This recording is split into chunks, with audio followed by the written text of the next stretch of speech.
Oke, assalamualaikum warahmatullahi wabarakatuh. Welcome back to my channel, guys. Kembali lagi di channel Ahong Sipit, guys. Kali ini saya ada di Pamekasan, tepatnya di Desa Laten nih, guys. Tapi agak berbeda untuk hari ini. Saya lagi di kandang sapi atau penggemukan nih, guys. Di Tongar Farm tempatnya, namanya Raja Tongar. Oh ya, Raja Tongar Farm katanya, guys. Nih, guys, biasanya saya kan mainnya di kandang kerapan sapi, tapi sekarang lagi coba untuk main-main ke peternak-peternak yang ada di Kabupaten Pamekasan, guys, atau di tempat-tempat yang lain bersama Mas Raihan Lensa Krab.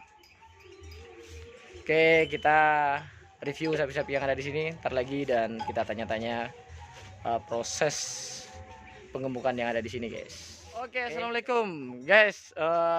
Sekarang kita bersama anak muda berbakat nih, anak muda berbakat dan multi talent nih kayaknya. Berbakat, guys.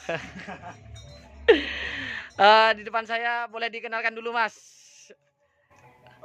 Saya Mas Rehan dari Lensa Krab. Lensa Krab ya. Di Kerapan sih. Oh, ini Mas Rehan ini dia yang punya Lensa Krab, guys, di Instagram ya. Terus ini Mas Rehan ini Raja Tongar Farm ya, Mas? Iya, Mas. Oh, Raja Tongar. Farm. Raja Tongar Farm ini ini sistemnya gimana, Mas? Sistem ternaknya itu ini penggemukan atau branding atau gimana, Mas? Penggemukan juga utama itu, terus kita juga di branding sama kualitas sapi sih, Mas. Kita lihat harga, ya juga kita nggak bohong juga sih, kita dagang juga. Oke. Ini tujuan intinya ya, semua orang berternak itu Ya pasti buat cari masalah laba ya, Mas ya. Ini udah menekuni usaha ini dari orang tua apa emang Masnya sendiri yang memulai merintisnya ini, Mas? Kalau ini mulai sih, Mas, dari saya SMA, dari saya kelas 2 SMA itu. Jadi dulu ceritain cari ini hewan kurban ke sini, terus lihat ada yang rawat ini dulu, Mas Bodeng itu cuman ngerawat sapi Madura, terus saya bantu modal buat rawat ini sama bangun kandangnya. Berarti ini bukan usaha orang tua, murni usahanya sampean ya sama Mas Bodeng ya? Ya bisa dibilang gitu. Oke, siap, mantap nih, Mas. Ini tambah kekaguman saya nih sama sampean ini, Mas. Biasa. Ini udah mulai dari SMA berarti ya? Iya, udah dari SMA. Oh, ini kalau boleh tahu nih, sapi di belakang ini udah berapa lama nih, Mas? Udah hampir 2 tahun di sini, cuman apa ya, belum dijos, Mas. Oh, ini itu karena harga pakannya mahal juga kan, karena pas lagi corona tuh harga pakan mahal, terus permintaan di pasar dikit, jadi ya nggak terlalu dijos. Setelah kurban nih baru dijos lagi buat penggemukannya. ini udah kurang lebih ada berapa ini, Mas, di kandang ini, Mas, sapinya, Mas? Ada 8, Mas, 8 sapi. Ada 8. Ada Maduranya juga tuh pojok. Kalau rata-rata sih madrasin, ada yang limusin juga asli. Madrasin itu artinya ini ya? Madura limusin. Madura limusin. Perkawinan silang antar sapi Madura sama sapi limusin. Oke. Terus ini Mas lagi, Mas, masalah nih kan, kita menurut sampean kan ngikutin harga pasar semuanya. Iya. Ini kalau bibitnya, misal bibitnya itu ngambil di pasar apa ambil dari peternak-peternak yang ada di daerah-daerah sini atau gimana, Mas? Ya buat bibitnya sih kita ini, Mas, cari, kita istilahnya apa ya, ngasak kalau kata orang Madura tuh. Jadi kalau kita nemu di pasar murah ya kita angkut, kalau nemu di kandang temen lagi mau dijual ya kita angkut juga, selagi itu cocok harganya sama kualitasnya bagus. Ini kalau saya lihat misalnya, Mas, nggak semuanya misalnya gemuk semua nih, masih ada yang Iya. kecil, ada yang ada yang kecil, ada yang kurus gitu kan. Ini sapi-sapi rusak apa gimana Mas? Kalau ini semua dari sini sampai sana ini baru semua, Mas. Baru Yang semua lama ya? cuman ini. Cuman Yang besar ini. siapa namanya nih Mas? Kan Bruno kata oh ini Mas Bruno. ngamuan dan hitam. Oh, ini udah sapi yang paling lama nih guys yang ada di kandang sini, Mas Bruno. Mas Bruno. Oke, lanjut Mas Raihan. Kalau ya yang kita cari sih yang kurus, Mas. Kalau yang gemuk sih kan jarang ada sapi gemuk makan. Jadi kita cari yang kurus, tapi kita perbaiki setelah beberapa bulan kita jual. Intinya Laba yang naik beberapa persen. oke Mas ya. Masalah ini Mas, masalah butuh waktu berapa lama Mas untuk misalnya sapi yang kurus untuk lebih gemuk lah, berapa jangkanya, berapa bulan kalau di kandang sini ya? Kalau di sini butuhnya 4 bulan 6 bulan lah. 4 bulan? Iya. 4 bulan sampai 6 bulan. Oke. Itu dirotasi. Misalnya ada yang gemuk kita keluarin, terus misalnya pasar ini lagi harganya lagi mahal, terus kebutuhannya tinggi. Ya kita keluarin satu-satu. Terus kita masukin yang rusak lagi, kita perbaikin lagi. Terus kita jual. Ya kayak bengkel sapi gitu. Ini nggak fokus ini Mas, maksudnya nggak dipersiapkan ke hari kurban, nggak? Pokoknya kalau pas hari kurban kita biasanya di sini full sama sapi kurban ini pesanan. Jadi sampai di sana itu juga full sama sapi kurban. Ya beberapa dikeluarin buat modal itu, buat modal beli sapi kurban. Ini kan biasanya orang beli sapi cuman nggak pernah ke pasar, jadi kita sediain sapi di sini, terus misalnya orang cocok ya kita lepas di sini, kita jual kurban juga gitu. Berarti nggak melulu kalau di kandang sini, nggak, maksudnya nggak dipersiapkan untuk kurban. Enggak. Ya relatif aja, maksudnya relatif itu untuk harga pasar tinggi, kalau ada yang bagus sudah siap dijual gitu. Enggak sih Mas, kalau kurban sih belum terlalu intens gitu. Wes, Bruno mulai nakal nih guys. Ini biasanya. Gini Mas, sekarang harga pasar kalau sekarang kan bulan Maulid ini, Iya. gimana Mas di bulan Maulid? Enggak, sapinya nggak ada yang dikeluarkan? Kalau sekarang sih waktunya masukin sapi Mas, kan baru ada yang masuk juga. Soalnya sekarang pasar lagi mahal, juga yang beli nggak ada karena kan ekonomi sekarang lagi rusak. Apalagi tembakau kemarin kan harganya rusak juga. Untuk kawasan Madura tembakau. Jadi orang buat maulid tuh lebih ke ayam sekarang. Nggak, sapi atau kambing tuh mulai mengurangi. Soalnya kan kemarin tembakau kan rusak juga, efeknya kena ke beberapa ya di Madura gitu. Jadi ya orang maulid sekarang lebih pakai ayam sih buat itu. Kalau oke Mas, selanjutnya kita sambil lihat-lihat sapi nih ya Mas. Untuk pakan nih Mas, ini yang paling penting biasanya kalau untuk peternak pastinya yang pertama itu pakannya Mas. Saya pakan.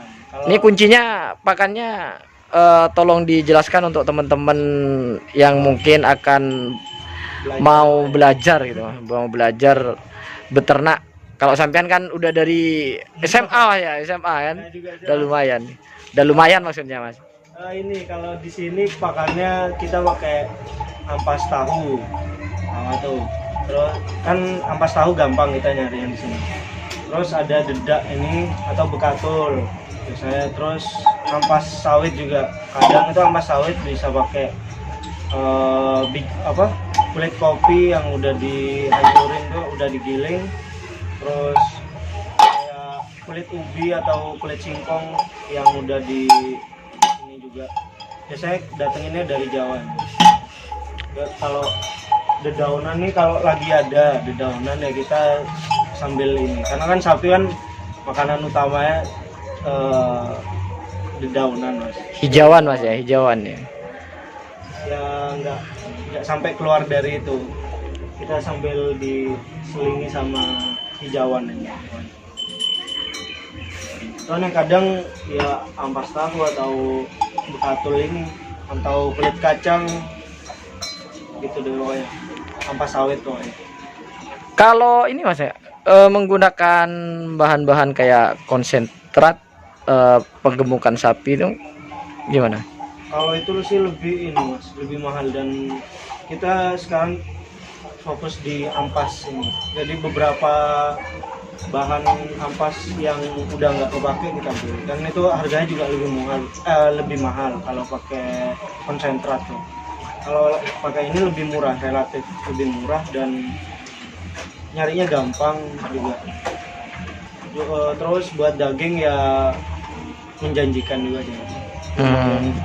Cepat, asal sama kalsium, terus protein dan buat sapinya tuh nggak kurang. Ada trik-triknya sendiri untuk mencampur pakan berarti Mas ya kalau kayak gitu ya? Ada. Kalau bekatul di sini gimana Mas? Gampang apa sulit Mas? Bekatul sih di pasar Mas. Kalau gampangnya gampang Mas. Cuman harga di pasaran tuh kadang ini naik turun. Iya. Jadi nggak tentu kita pakai bekatul terus. Kadang kita kalau lagi mahal pakan yang ini kita pakai pakan yang ini, kalau pakan yang ini mahal kita pakai yang gimana gitu. Iya Pak. Ya saling mengimbangi lah pokoknya gitu. Intinya ya ini Mas ya, apa namanya, menyesuaikan dengan kondisi pasar ya, entah itu dari sapinya ataupun dari pakannya Mas ya. Iya, gitulah pokoknya. Oke Mas Rehan, untuk mungkin ya ini ada untuk pemula, kalau Mas Rehan ini udah memulai kan, udah bisa memulai dan sudah beberapa kali menjual, anggaplah seperti itu. Bukan anggap, pernah sering lah ya Mas ya menjualnya. Iya. Untuk tips supaya bisa memulai Mas, ini kan untuk teman-teman ini biasanya yang sulit itu memulainya Mas, memulainya. Buat tips memulai sih yang pertama dari hati sih Mas. Kalau misalnya nggak suka sapi, nggak akan berangkat deh Mas kayaknya. Kalau emang dari hati nggak suka nggak suka sapi. Terus yang kedua tuh kadang yang jadi masalah gengsi.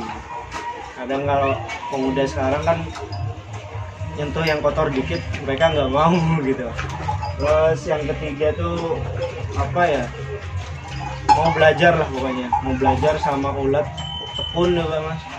Ya kadang kita nggak selalu usaha itu kan selalu di atas, kadang kita sepi juga, harga pasar yang bikin kita shock gitu Mas. Macem-macem lah kalau masalah di usaha tuh Mas. Oke Mas, sorry ini ada, itu udah tipsnya Mas, ada 3 ya. Iya. Intinya berani memulai kan, jangan gengsi kan. Iya. Terus intinya jangan takut rugi ya. Iya, jangan takut rugi. Pernah ini nggak Mas? Pernah rugi nggak Mas? Pas ini kemarin corona awal tuh, jadi ada 4 sapi limosin dari Jawa kan di sini.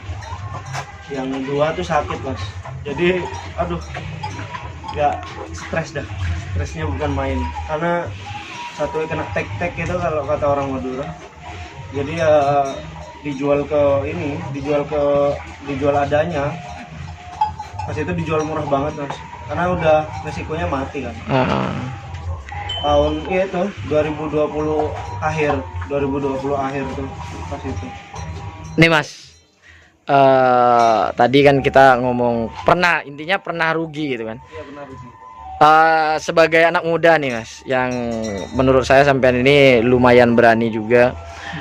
Nih kita bicara enak-enaknya aja biar teman-teman mulainya itu nggak takut gitu kan. Kalau kita ngomongin rugi, teman-teman biasanya takut tuh yang mau mulai. Keuntungannya sampean misalnya dari dulu yang paling sampean itu anggap besar itu berapa Mas? Pernah untung berapa? Kalau untung sih bisa bangun ini dulu nih. Oh, bisa bangun kandang dulu ya.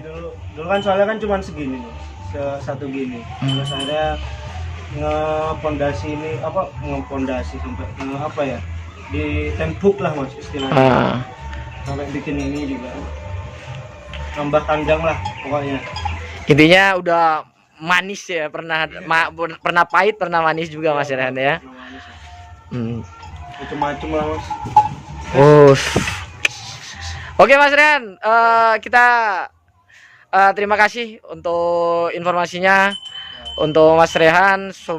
Semoga teman-teman yang menonton channel ini dan semoga sukses juga untuk Raja Tongar Farm nih, Amin. supaya semoga kedepannya tambah banyak sapinya. Buat Ahong Sipit semoga makin maju lah. Oke, terima kasih Mas. Oke, terima kasih buat teman-teman. Assalamualaikum warahmatullahi taala wabarakatuh.